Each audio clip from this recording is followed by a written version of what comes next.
Devon Ashford's cruelty peaked on his pregnant wife's birthday when he served her divorce papers and introduced his mistress as her replacement.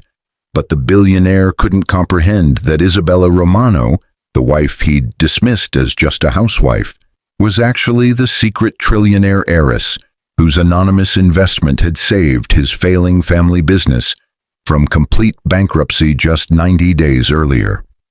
6 years of marriage had been Isabella's experiment in whether love could exist without the complications of her family's enormous wealth, but Devon had failed every test, taking her support for granted, dismissing her business advice, eventually betraying her with Vanessa, a woman whose ambition matched his arrogance, but whose loyalty was already questionable based on texts Isabella had discovered.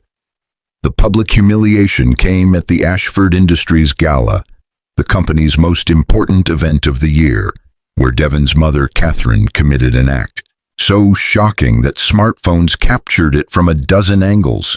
She walked up to Isabella, looked at her pregnant belly with disgust, and spat directly in her face while saying, "You're nothing but a leech who trapped my son, and you'll get nothing from this family." But what Catherine didn't know, what nobody in that ballroom knew, was that Isabella's Romano family trust owned the majority shares in 3 companies that held controlling interest in Ashford Industries' primary creditors. The bankruptcy proceedings that followed weren't just financial destruction, they were archaeological excavations of corruption, revealing that Devon's late father had built the family fortune on fraud, that Catherine had been using company funds as her personal bank account, that half the Ashford family's assets were mortgaged against loans they couldn't repay without Isabella's secret support. But the real mystery that kept everyone guessing was this: had Isabella planned this exposure from the moment she'd met Devon at a charity auction 6 years ago, choosing him specifically because her grandfather's journal had named his family as the ones who destroyed the Romano shipping empire 50 years earlier?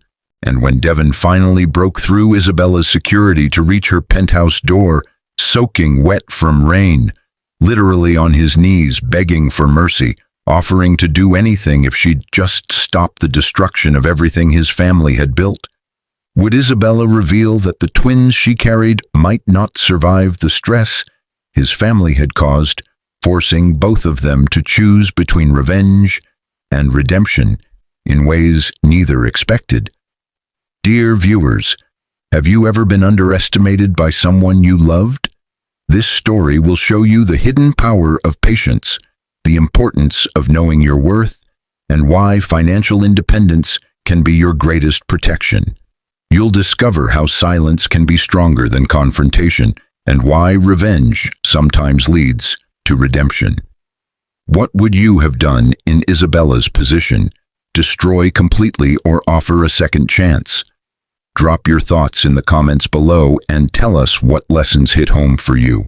If you enjoyed this story, subscribe for more powerful, entertaining, and life-changing content that teaches while it captivates. Isabella Romano stood in the center of the grand ballroom she'd decorated herself, watching 30 guests she'd personally invited turn their eyes away from her humiliation. But the worst part wasn't the divorce papers sitting next to her unopened birthday presents. It was the look of triumph on Devon's face as Vanessa emerged from the coat room wearing the diamond necklace Isabella had admired just last week.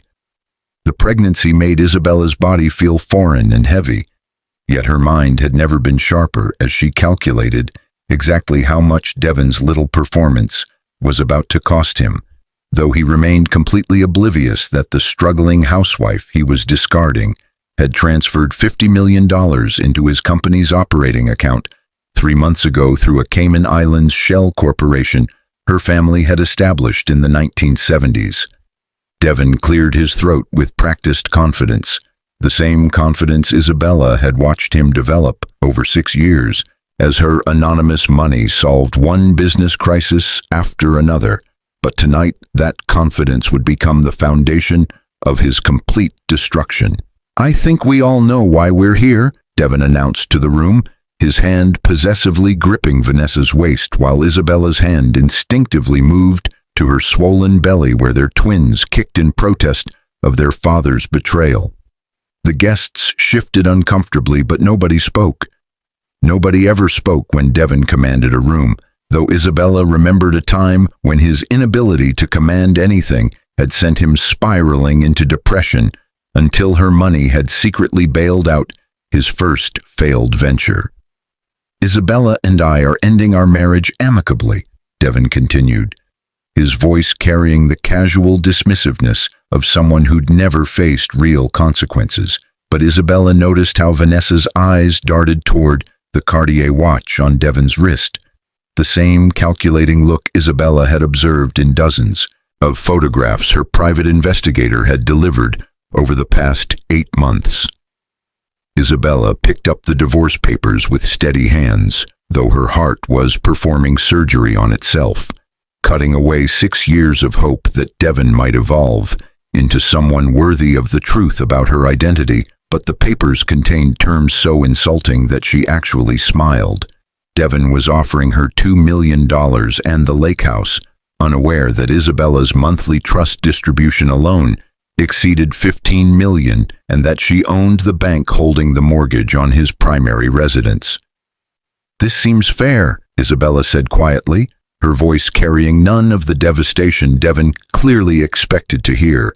But her seeming compliance only emboldened him further, feeding the narcissism that his mother, Catherine, had cultivated since childhood. "Vanessa and I are getting married next month," Devon added, dropping the final bomb with theatrical timing he'd clearly rehearsed. But Vanessa's smile faltered for just a fraction of a second when she noticed how calmly Isabella was absorbing information that should have destroyed her. The other guests began whispering, their shock transforming into gossip that would fuel society pages for weeks. Yet Isabella's mind was already 3 moves ahead, calculating which board members would panic first when certain financial realities came to light. She remembered her grandfather's journal, the leather-bound book she'd discovered in his study after his funeral 6 years ago. The pages that had detailed how the Ashford family had sabotaged Romano Shipping through a series of fraudulent insurance claims and bribed officials, destroying a century-old business and driving Isabella's great-uncle to suicide in 1974. "Congratulations," Isabella whispered, the word carrying weight that Devon's arrogance prevented him from hearing, but his best friend Lucas caught something in her tone that made him step closer, his lawyer's instinct sensing danger even when Devon remained blind.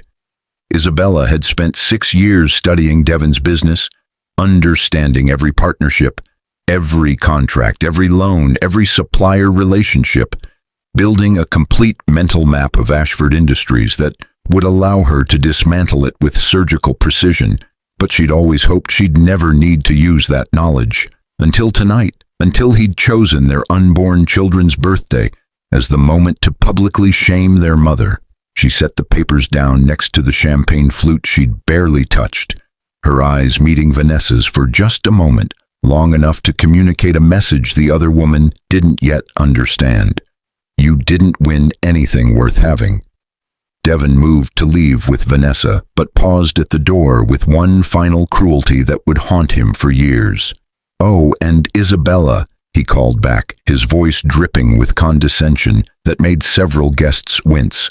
"My mother wants the house keys by Monday. She's always hated your decorating choices anyway." The laughter that followed was nervous and sparse, but it was enough to seal Catherine Ashford's fate alongside her son's, though neither of them would understand that connection until the company gala 7 days later, when Isabella would give Catherine exactly the public confrontation the older woman had been craving for 6 years. Isabella touched her belly again, feeling the twins move as if responding to their mother's silent promise. "Your father just made the most expensive mistake of his life, but I'll make sure you never suffer for his stupidity." The Ashford Industries annual gala sparkled with old money and new ambition, But Isabella Romano moved through the crowd like a ghost, haunting her own life. 7 months pregnant now and wearing a custom Valentino gown that cost more than Devon's car, yet had been charged to a credit card he didn't know existed under her maiden name. She'd received the invitation by mistake. Some administrative assistant hadn't updated the guest list, but Isabella had accepted immediately, sensing that Catherine Ashford's rage had been building since the divorce announcement and would eventually demand a public outlet. Though Catherine had no idea, she was about to detonate a bomb that would obliterate 3 generations of carefully constructed lies. The ballroom held 300 guests, including every major shareholder, the banking partners who held Devon's commercial loans, the suppliers who'd extended credit based on relationships Isabella had secretly cultivated, and at least 40 smartphones ready to capture whatever drama the evening might provide, though nobody could have predicted the viral moment that would destroy the Ashford family's reputation in less than 90 seconds. Devon spotted Isabella first, his face cycling through surprise, anger, and something that almost resembled shame before settling on the entitled irritation that had become his default expression since Vanessa had moved into what used to be their shared bedroom. "What are you doing here?" he hissed, pulling Isabella aside near the champagne fountain where crystal flutes caught the light like tiny witnesses to his continued cruelty. But Isabella simply smiled the enigmatic smile she'd perfected over 6 years of hiding her true identity. "I was invited," she replied softly, her hand resting on her belly where the twins had grown strong despite the stress their father had inflicted. But Devon's attention had already shifted to Vanessa, who was holding court near the donor wall where Isabella's anonymous $50 million contribution was listed simply as friend of Ashford Industries, a joke that would become significantly less funny in approximately 45 minutes. Catherine Ashford made her entrance like a queen surveying peasants, her designer gown probably costing what most families earned in a year. Yet Isabella noticed the slight desperation in how Catherine gripped her champagne flute, the grip of someone drinking to maintain courage rather than celebrate success. Isabella had spent the past week making subtle inquiries through her family's network, discovering that Catherine had been embezzling from company accounts for 15 years, funding a lifestyle that Devon's actual business success couldn't support. But more interesting was the offshore account Catherine had established in 2019 that showed regular payments to a consulting firm that didn't actually exist, suggesting fraud that went deeper than simple theft. Catherine's eyes locked onto Isabella across the crowded room, hatred radiating so intensely that several guests noticed and began positioning themselves for whatever confrontation was brewing, their phones emerging from designer clutches like weapons preparing to document warfare. "That's the ex-wife," someone whispered, loudly enough for Isabella to hear, the words followed by speculative murmurs about why a divorced woman would attend her ex-husband's company gala. But Isabella had learned long ago that society's cruelty often provided the perfect cover for strategic positioning. She watched Catherine drain her champagne and grab another glass, liquid courage transforming into liquid rage as the older woman began her approach. But Isabella remained perfectly still, her posture radiating a calm that infuriated Catherine even more than her unexpected presence. The crowd parted instinctively, sensing the coming collision between matriarch and discarded daughter-in-law, yet nobody intervened because society thrived on these moments of public destruction, though they rarely considered who would ultimately be destroyed. Catherine stopped 3 feet from Isabella, close enough that her voice would carry but far enough to create theatrical distance, and Isabella could smell the expensive perfume mixing with champagne and something sharper. Fear, perhaps, or the desperation of someone sensing their carefully constructed world beginning to crack. "You have some nerve showing up here," Catherine spat, her cultured accent sharpening into something uglier, But Isabella simply tilted her head slightly, waiting for the moment she'd been anticipating since Devon had handed her those divorce papers. "This is a gala for successful people, not gold-digging failures who trapped my son with a pregnancy," Catherine continued, her voice rising as inhibitions dissolved and the crowd's phones began recording, capturing every word for the digital eternity that would preserve this moment long after the Ashford name had become synonymous with fraud and disgrace. Isabella said nothing, but her silence only fueled Catherine's rage further, pushing the older woman past the boundaries that breeding and social conditioning usually maintained. But perhaps Catherine had always been this vicious and simply lacked previous opportunities to demonstrate it publicly.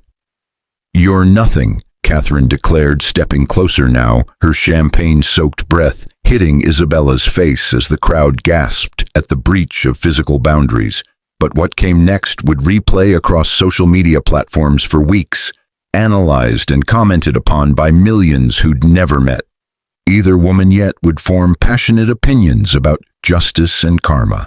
Catherine looked deliberately at Isabella's pregnant belly, her face twisting with contempt that seemed to encompass not just Isabella, but the unborn children she carried. And then Catherine Ashford, descendant of railroad barons and banking dynasties, gathered saliva in her mouth and spat directly into Isabella Romano's face, while dozens of smartphones captured the assault from every angle.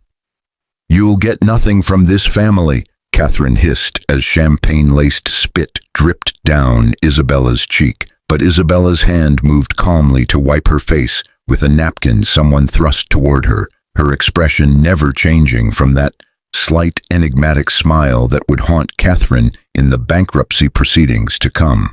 The ballroom had gone completely silent, 300 people frozen in collective shock at witnessing assault, disguised as aristocratic disdain.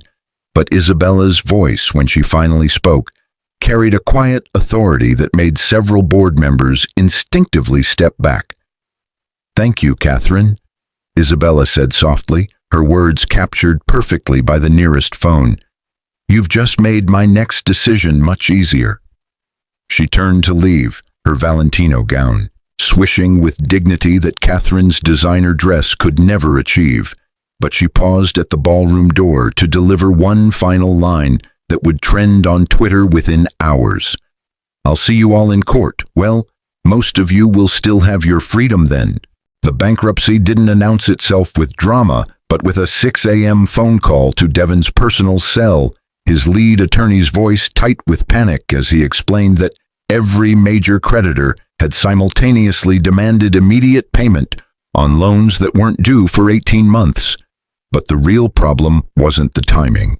It was the revelation that Ashford Industries had been operating on financial foundations that had never actually existed. Isabella had spent the 72 hours since the gala in her penthouse office, surrounded by her family's legal team and financial advisors, systematically pulling every thread that connected the Romano fortune to the Ashford empire. But what they'd discovered went far beyond simple business relationships into territory that would require forensic accountants and eventually federal prosecutors. The Romano family trust didn't just own shares in Ashford's creditors.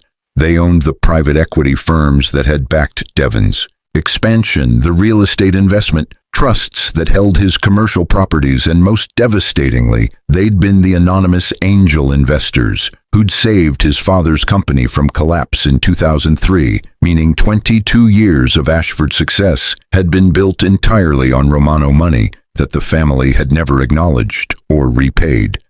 Devon's second call came from his mother, Catherine's voice shrill with accusations that somehow Isabella had orchestrated a conspiracy to destroy their family.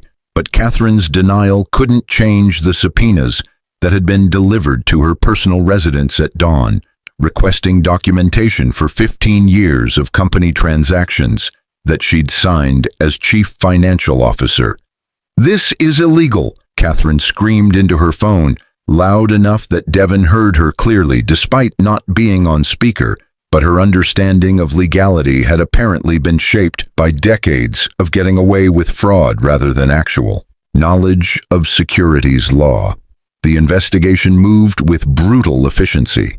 Romano family attorneys had spent years preparing for this moment, building an airtight case that would withstand any countersuit, yet they'd hoped never to deploy it until Catherine's champagne-soaked spit had crossed a line that even Isabella's patience couldn't accommodate. The office felt suffocating as Devon scrolled through email after email of partnerships dissolving, contracts being terminated, suppliers demanding immediate payment for goods delivered on credit terms he'd negotiated years ago when his company had seemed financially invulnerable. His assistant knocked hesitantly, carrying a stack of certified letters that represented every professional relationship Devon had built over a decade, but each letter contained essentially the same message. Upon review of recent financial disclosures and pending legal investigations, we can no longer continue our business relationship with Ashford Industries. "Where's Vanessa?" Devon asked, suddenly desperate for the woman he'd chosen over Isabella, but his assistant's uncomfortable expression told him everything before she spoke. Vanessa had left that morning, her belongings already removed from Devon's house, a forwarding address deliberately withheld, though Devon's security cameras would later show her loading boxes into a car driven by Marcus Webb, the business partner Devon had introduced her to just 3 weeks ago. The forensic accountants arrived on Tuesday, court-appointed auditors who treated Devon's office like a crime scene requiring documentation and analysis, but what they found exceeded even Isabella's expectations for systematic fraud.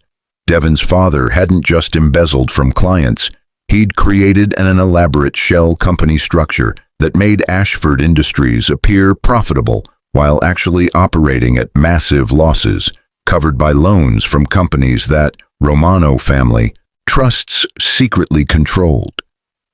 "Your father was borrowing money from front companies owned by the Romano family," the lead auditor explained with professional detachment that couldn't hide his fascination with the scheme's complexity, then using that money to show profits that attracted real investors, creating a house of cards that's been standing for 2 decades, but only because someone kept adding cards from underneath. Devon felt his reality fracturing. Every success he'd celebrated, every deal he'd closed, every moment of pride had been constructed on foundations that Isabella's family had provided while remaining completely invisible.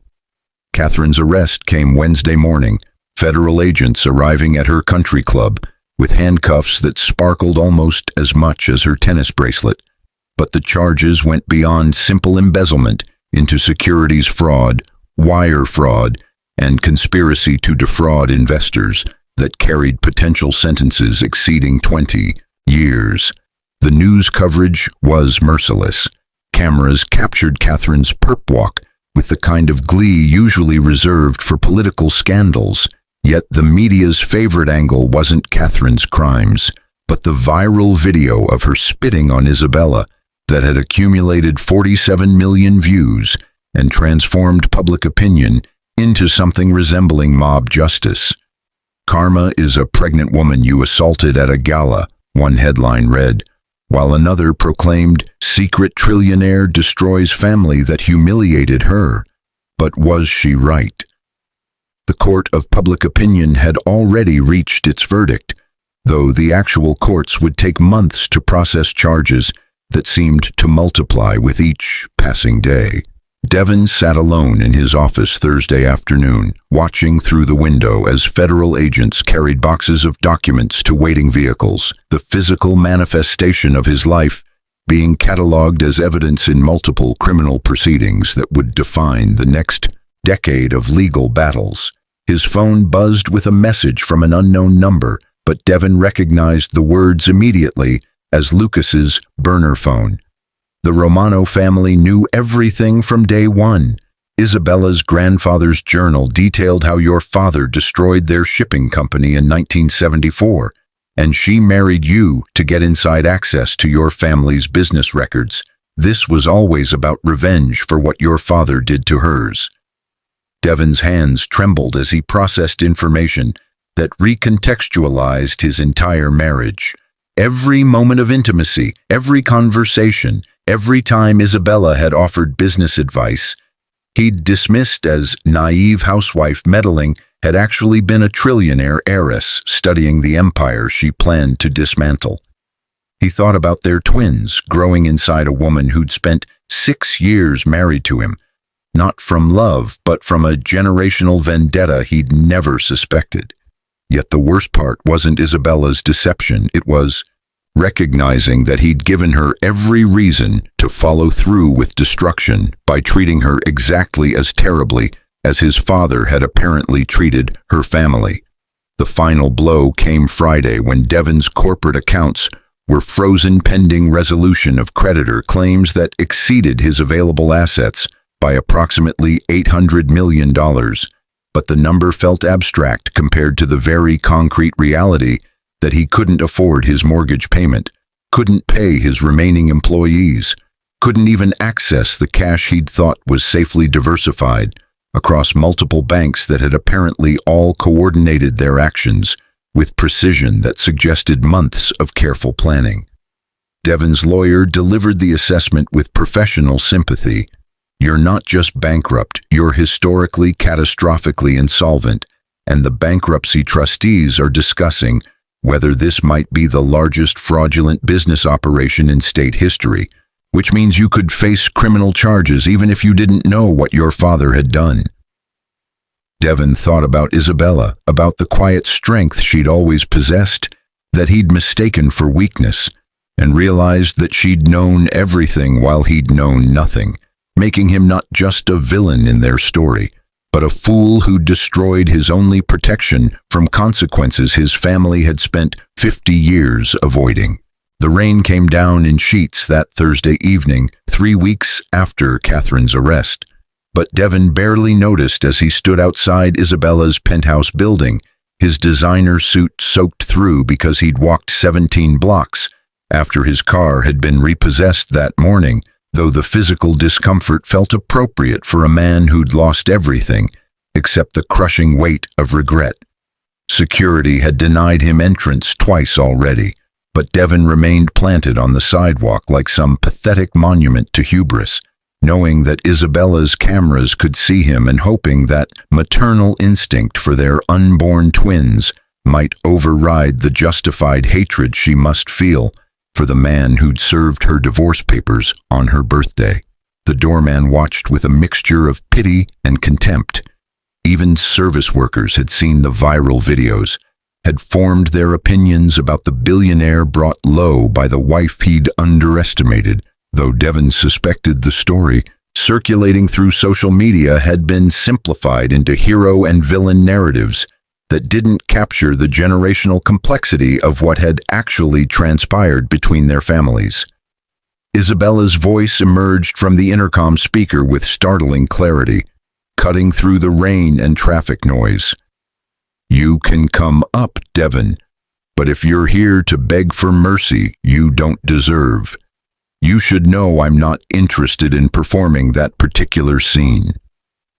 Devon felt something crack inside his chest, hope maybe, or the final dissolution of pride that had sustained him through the worst weeks of his life.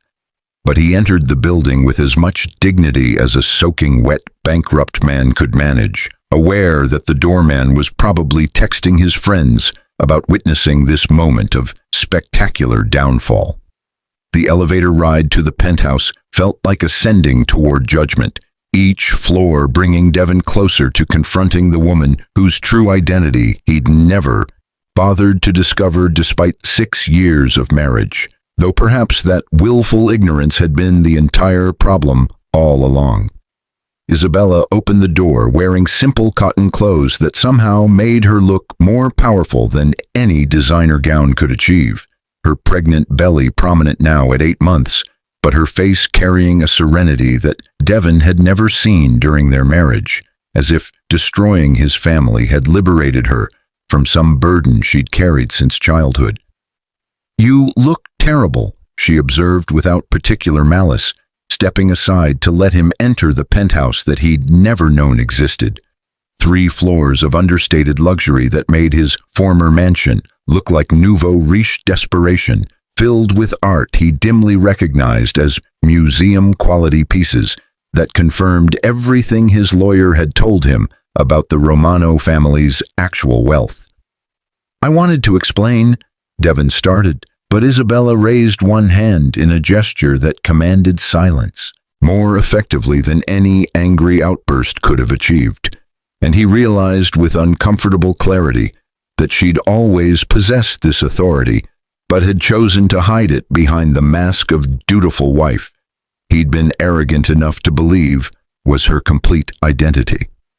"Let me save you some time," Isabella said, settling into a chair positioned to backlight her against floor-to-ceiling windows that showcased the city Devon had once believed he dominated, though that illusion had been shattered along with everything else he'd thought he understood about power and success. "You're here to beg me to stop the bankruptcy proceedings, to drop the fraud charges against your mother, to somehow undo the consequences of 50 years of your family's corruption. But what you're really asking is for me to pretend that what your father did to my family doesn't matter, that what you did to me doesn't matter, that your mother spitting in my face doesn't matter." Devon opened his mouth to protest, to claim he'd come for something nobler, but the lie died in his throat because Isabella's assessment was devastatingly accurate. He wanted absolution without accountability, mercy without genuine remorse, though even he could recognize how pathetic that desire was when spoken aloud. Devon's knees buckled then, the weight of accumulated failure pulling him down to the hardwood floor in a posture of supplication he'd never imagined assuming. Rainwater from his clothes pooling beneath him like physical evidence of how thoroughly he'd been diminished. "I didn't know," he whispered, his voice breaking on words that felt simultaneously true and insufficient. "I didn't know what my father did to your family, didn't know you'd saved my business, didn't know my mother was embezzling, didn't know anything because I never bothered to look past my own assumptions about who you were." Tears mixed with rain on Devon's face, but Isabella's expression remained neutral, not cruel, not satisfied, just calmly witnessing his breakdown the way one might observe a scientific experiment reaching its inevitable conclusion. "Please," Devon begged, hating himself for the word. Even as he spoke it, "our children deserve better than this, better than a father who's bankrupted and a mother who's consumed by 50-year-old revenge." Isabella's hand moved to her belly, and for the first time since Devon had entered, her mask cracked slightly to reveal something underneath. Not forgiveness, but perhaps a complexity that transcended simple vengeance narratives. "That's the first intelligent thing you've said in months," she acknowledged, her voice softening fractionally, though her eyes remained sharp with the intelligence Devon had somehow never noticed during their entire marriage. "You're right that our children deserve better, which is why I've spent the past 3 weeks discussing something with my attorneys that I never thought I'd consider, though it requires you to understand some very uncomfortable truths about yourself and your family." Devon looked up from his position on the floor, desperate hope warring with the certainty that whatever Isabella offered would come with costs he couldn't begin to calculate, but he nodded anyway because a man who'd lost everything had nothing left to bargain with except his willingness to face reality. "My grandfather's journal didn't just document what your father did to Romano shipping," Isabella continued, standing now and moving to retrieve a leather-bound book from a desk drawer that looked like it had witnessed decades of family history. "It documented his own complicity in the fraud. He'd been bribing the same officials, manipulating the same insurance claims, engaged in the same corruption that your father simply executed more successfully, which means our family's moral high ground is significantly lower than I'd believed my entire life." Devon processed this revelation slowly, recognizing that Isabella was offering him something precious, not exoneration, but the acknowledgement that generational sin existed on both sides of their family war, though that acknowledgement didn't erase what he'd personally done to her through his betrayal and cruelty.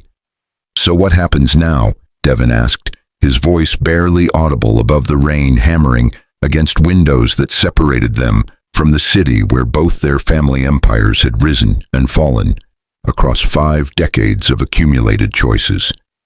Isabella sat down again, her hand still resting protectively on her belly, where their twins moved visibly beneath the cotton fabric of her shirt, small lives that had become hostages to their parents' failures and their grandparents' sins. "Now we make a choice," she said quietly, her words carrying weight that felt almost sacramental in their finality. "I can complete your family's destruction, and believe me, Devon, I have the documentation to ensure your mother serves decades in prison and your name becomes permanently synonymous with fraud. Or we can try something more difficult. You cooperate fully with prosecutors to expose the complete truth about both our family's corruption. You spend the next 5 years rebuilding yourself into someone worthy of knowing his children, and I use Romano resources to create a legitimate business that bears both our names, building something honest from the ruins of what our fathers destroyed." Devon stared at her, recognizing the offer for what it was.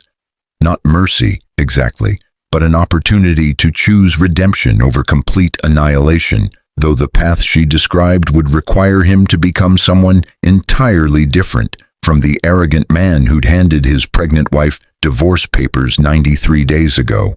"Why would you offer me anything after what I did?" Devon whispered the question, containing genuine confusion because he couldn't comprehend forgiveness he hadn't earned and didn't deserve. But Isabella's slight smile suggested she'd anticipated this incomprehension. "I'm not offering you anything," she corrected gently, her hand moving from her belly to rest on the journal that contained both families' darkest secrets. "I'm offering our children the possibility of parents who learned from generational mistakes instead of repeating them, and I'm offering myself the freedom from 50-year-old hatred that I've carried since reading this journal on my wedding day, though whether you're capable of becoming someone who deserves that offer remains to be seen." Devon understood then that Isabella's revenge had never been about his destruction. It had been about forcing both of them to confront truths their families had spent half a century avoiding, creating a crisis that demanded transformation rather than allowing comfortable dysfunction to continue poisoning another generation. "I'll do whatever you need," Devon said, the words emerging with sincerity that surprised him because they represented the first genuinely selfless statement he'd made in years, though he recognized that rebuilding himself would require more than simple agreement. It would require daily choices to become someone his children could respect and his own conscience could tolerate.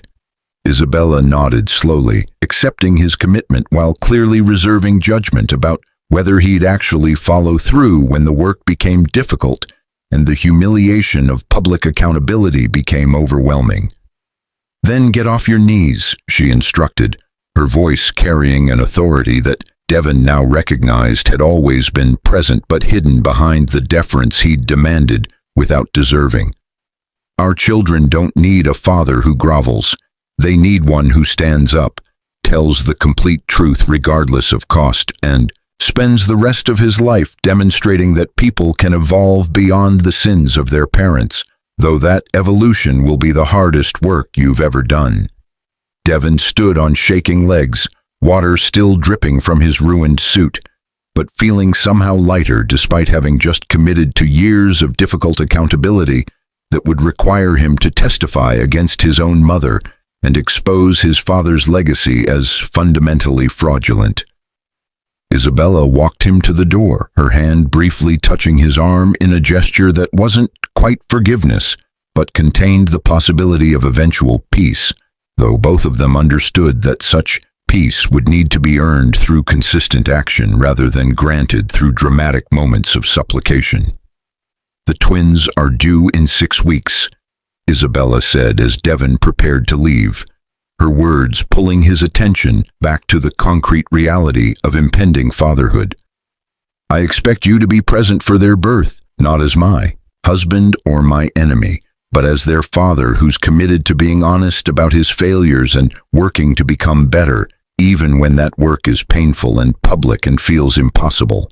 Devon nodded, recognizing that Isabella was offering him the rarest gift anyone could give, a second chance he hadn't earned, but might eventually deserve if he could sustain the transformation she was demanding. As Devon walked back into the rain, heading toward the modest apartment his lawyer had secured, with the little money not frozen by bankruptcy proceedings, he felt something unexpected stirring beneath the layers of shame and regret. Not hope exactly, but perhaps the embryonic possibility of becoming someone different, someone honest, someone who might eventually look his children in the eyes and explain the mistakes that had brought their family to this moment, without drowning in the overwhelming weight of unaddressed failure. The city lights blurred through rain and tears, but Devon kept walking forward because Isabella had shown him that moving forward with brutal honesty and genuine accountability was the only direction that offered any possibility of redemption, though whether he possessed the strength to maintain that movement when the work became impossibly difficult remained the question that would define not just his future, but the legacy he'd leave for the children who would arrive in 6 weeks, innocent of their parents' sins, but inevitably shaped by whether those parents chose transformation or comfortable self-deception.